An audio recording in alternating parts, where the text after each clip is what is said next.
have one game to win for my life, I want Aaron Rodgers. I don't want Tom Brady or Troy Aikman or John Elway or Peyton Manning. I want Aaron Rodgers. That's the guy I want, and that's the guy I want him to be. That guy that can win that game in that moment.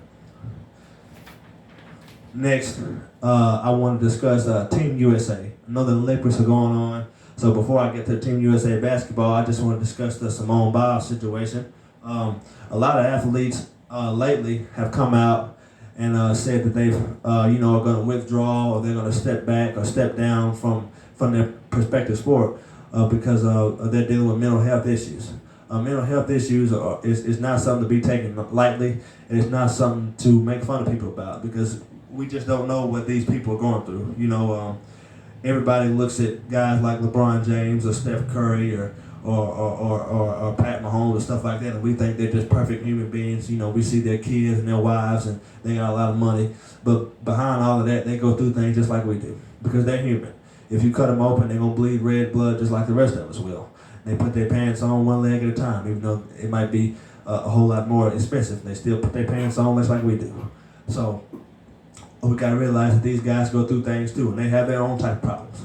And sometimes, just like we have problems on our job, or we have problems at work, and we gotta take a step back from work, or we gotta take a step back from our family, these guys gotta take a step back from the field, or off the court, or off the tennis court, or whatever, because they gotta deal with themselves first. Because you can't be a champion, you can't will your team to victory, you can't be the best version of yourself in your sport if you're not okay mentally.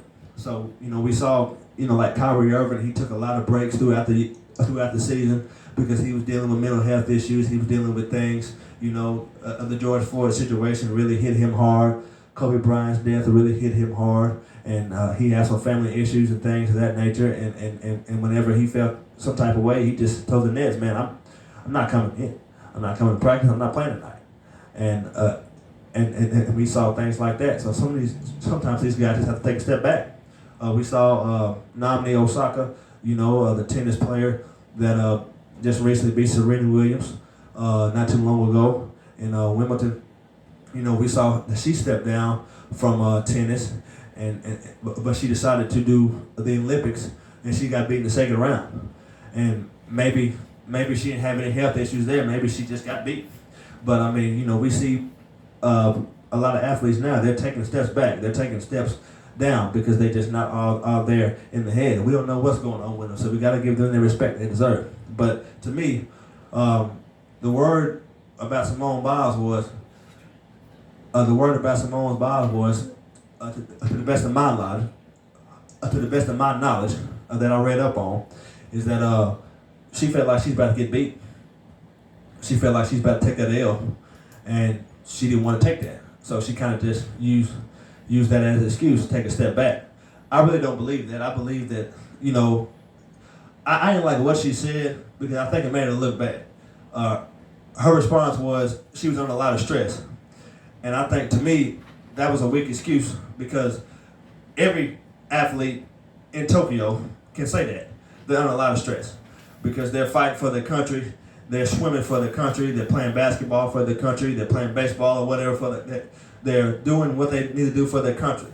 And that is stressful, leaving home, within this pandemic. No families allowed in Tokyo. You got your friends, but you don't have your family there, and stuff like that. So that is stressful trying to put on for your country when you got things going on. So I think for her to say she was under stress, I think that was kind of a weak excuse. But it's obvious that she was definitely going through something, and she felt like that was enough to keep her from performing like she wanted to. So she just took a step back.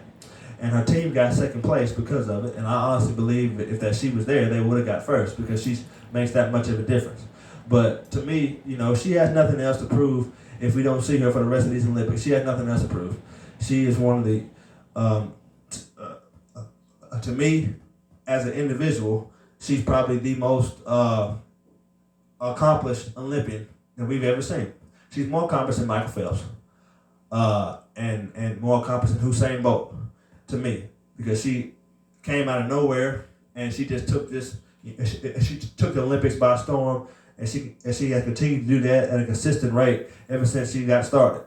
So she has nothing else to prove if she don't come back. But I kind of hate how she went out because I kind of think it made her look bad, and it made it a whole lot easier for people to bash her. But I'm not bashing her because, like I said, you just never know what people are going through, and you never know what kind of issues people have. So you just gotta let it roll.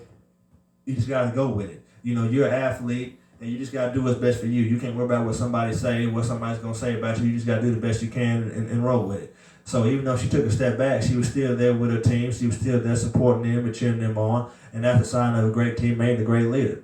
So I give her the utmost respect for having the courage to come out and say that she was having problems and to make that tough decision of stepping down right in the middle of the competition, because that's hard, and that to a lot of people that might look like she's abandoning the team, but like I said, if you're not all the way there, then you can't be a full service to your team. So if you don't feel like you're all the way there, you just got to take a step back. And that's what she did. And like I said, I give her my utmost respect for that. And that was a lot of courage it took for her to do that. But so I just want to say that real quick about that. And I wish her a very speedy recovery, and all the other athletes out there that might be going through the same thing. But I want to touch on USA basketball real quick, and that'll be it for tonight. This USA basketball team currently, they're on 1-1. They lost to France, 83-76, in the first game of the Olympics, and they beat Iran 120-66. Now I'm just gonna be honest. I didn't even know Iran had a basketball team. I didn't know Iran had sports. I mean, the only thing I know Iran for is us in the military. I had no idea Iran had any sports. So I mean, I put zero stock in what Team USA did against Iran, because Iran was garbage. I watched bits and pieces of the game. These guys didn't know how to shoot the ball. Some of these guys were shooting underhanded. They were shooting granny shots. I mean, they wasn't even really playing basketball right. So these guys don't know nothing about hooping. So it's a miracle they even scored 66 points, because for a while they couldn't even get to 10. So I'm not putting any stock into what they did against Iran. France beat the brakes off of them, and France is just a better team than they are. And it amazes me how these same guys that was on France playing the NBA, playing the league, and they can't, put the ball in the ocean sitting in the boat. But then you put them in the Olympics, and they can and they make everything. I just don't understand that. But to me, I don't have any faith in Team USA to win the gold. If they literally win the gold, I would be shocked, because to me, this is just not a good team. It's not. It's a poorly constructed team. Now I understand that some of the top guys that we're kind of used to, LeBron, AD, Steph Curry, James Harden, those guys like that, they were hurt, or they said they didn't want to do it. I get that. But looking at this team, the way the roster's made now, this team is not built to win the gold. We have great players, but we don't have, but they're not a great team. You got Bam Adebayo, Devin Booker, Kevin Durant, Jeremy Grant, Draymond Green, Drew Holiday, Chris Middleton, Keldon Johnson, Zach LaVine, Damian Lillard, JaVale McGee, Jason Tatum. So you have great one-on-one players. You have great isolation players, but you don't have no shooters. KD is the best shooter you have. KD and Dame Lillard, they can shoot, even though they're not known as shooters. They can shoot, but they're scorers. They're not shooters. They can score from anywhere, but they're not shooters. So you really have no reliable shooter you can go to. You don't have no big man. Bam Adebayo is not a true big man. Draymond Green is not a true big man. JaVale McGee is, but you don't know what side of the bed he'll wake up on every day. Okay, Jeremy Grant is an undersized big man, so you have no true big, you have no true shooter, and you don't have not one playmaker on this team. I love Dame Lillard, just like I told y'all just like I said when I started the show. I love Dame Lillard, but he is not a playmaker. He's not. Devin Booker's not a playmaker. Drew Holiday is to a certain extent, but he's not the guy that we would think as a playmaker. So I mean, they have no playmakers, they have no shooters. It's too much one-on-one ball, and they really don't have no true leader. Kevin Durant's not a leader. He's not. He leads by his play, but he doesn't lead by his voice. He's not a true leader. And they really don't have that much experience. Kevin Durant has Olympic experience. Draymond Green has some. But then, Tatum, Middleton, McGee, Levine, Keldon Johnson, he's 19 years old. I mean, these guys have no experience. The coaching staff is great. Greg Popovich, Steve Kerr, and them guys. But the team, as far as the team, this team put together, it's not a great team. And I don't think this team is fit to win the gold. And like I said, they might mess around and pull it out, maybe. But honestly, I don't think they will. And I'm not saying that because I'm hating anything. I'm just saying I don't think they'll pull it out because this team is just not a good team. If you look at the team from the past, like the 2012 team or the 2008 team, that was a complete team. 08 team, which is my favorite team. You had Chris Paul, a true playmaker. Jason Kidd, a true playmaker. Dan Williams, a true playmaker. You had Kobe Bryant, true scorer. LeBron, scorer, all-around player. Carmelo Anthony, shoot the lights out. Michael Redd, shoot the lights out. You had D. Wade, all-around player. You had your big man, Dwight Howard, Carlos Boozer, Chris Bosh. Okay, you got everything you need. Check, check, check. Playmakers, shooters, big man. Who's your leaders? Kobe, LeBron. Check, check. You had everything you needed. You had Coach K as a coach, but heck, you didn't need the coach on the sideline. You got all them guys, you don't need the coach. Complete team. 2012 team, same thing. You still had Chris Paul there. Still had Jason Kidd there. And then you had Russell Westbrook there. Playmakers. Who you have scorers? Kobe, James Harden, Melo, Bron, scorers. Who else you have? You had big man. You still had Dwight Howard, Tyson Chandler, Kevin Love. Shooters, Kevin Love. Shooters, James Harden. So you had complete players, check every box that you need. You had defenders as well. But who do you have for this team that can do the type of things? You have no defenders on this team. You have Drew Holiday, you have Middleton, and both of them are kind of burned out because they just played NBA Finals just a week ago. So, I mean, they're kind of burnt out. I mean, you got Draymond Green, who's a elite defender, but not as elite as he'll lead you to, not as elite as he say he is. So, I mean, this team here, I have no faith in, really. I really don't. And I say that because I've watched them up close and I've seen them play. They're not a good team. So when they lose, I'm not surprised because they're getting beat by better teams. You know, the international play has improved vastly from what it was in 2012 and 08, and especially back when the Dream Team played. I mean, you could put in the NBA, for the All-Star game, you could literally put Team USA against Team World in the All-Star game, and Team World might beat Team USA.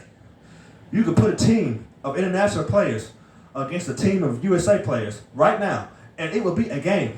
It would not be a blowout. It would be a legitimate game. Luka Doncic, Jokic, Embiid, Ben Simmons, the Greek Freak, guys like, you could put those guys up against some of our best American guys, and it would be a game.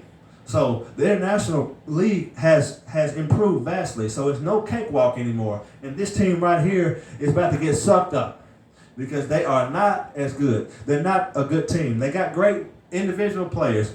They got great one-on-one players. But as a team, they're not that good. And like I said, they beat Iran, but who can't beat Iran? Who can't beat Iran? Some of these high school teams around this area can beat Iran. So I'm not worried about that. So we just have to see.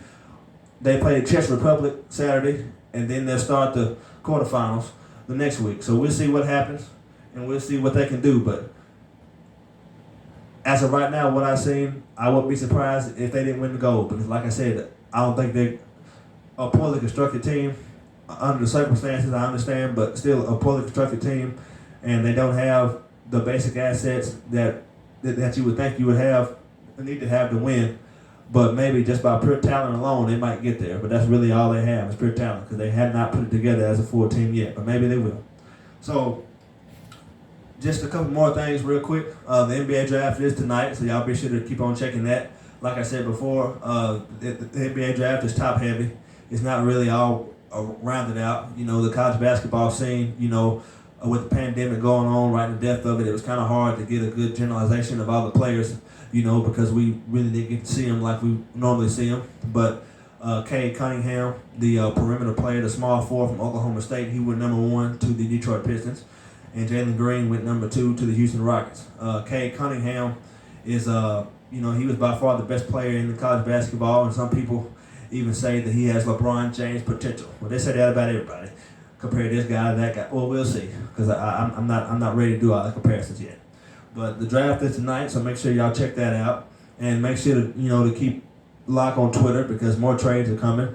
I don't believe the Lakers are done yet. They got Russell Westbrook, but they still might want to go after DeMar DeRozan, and they can still get some more guys, to add on. and fill in for, fill in down low. They need a big man. Will they keep Drummond? Will they trade him? Will they do with him? So it's still some stuff out there. We still don't know what Kawhi Leonard's going to do. So we still got things going. The Dallas Cowboys, they were the first team to start NFL training camp. They have a game August the 5th against the Pittsburgh Steelers, which is the annual Hall of Fame game. Dak Prescott had a latissimus strain in his ankle, the same leg that he tore his ACL in just yesterday, and I believe he is out of camp right now. We don't know his status going forward, but I believe they'll probably hold him out for the next couple of days, and they'll see, what his status is going forward. It's nothing serious. Last time I checked, he was okay. It was just a little tweak. So prayers up to him. Hopefully he can get his health back in check, because he's the highest paid quarterback in the league, and we definitely want to see him out there. So training camp has started for everybody. Every team has started training camp. Everybody's checked in. So be sure to check out Hard Knocks on HBO and see and get some inside track on some of the teams that you like, and maybe some teams you don't like. So once again, to recap, the Lakers got Russell Westbrook for 3 players: Kyle Kuzma, Montrezl Harrell, KCP, and number 22nd pick of this year's draft.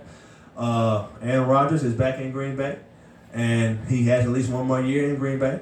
And Team USA basketball will not win the gold. So that is all for now. My name is Devin Brooks, and this is Walk It Down. Thank you very much. We'll see y'all next week.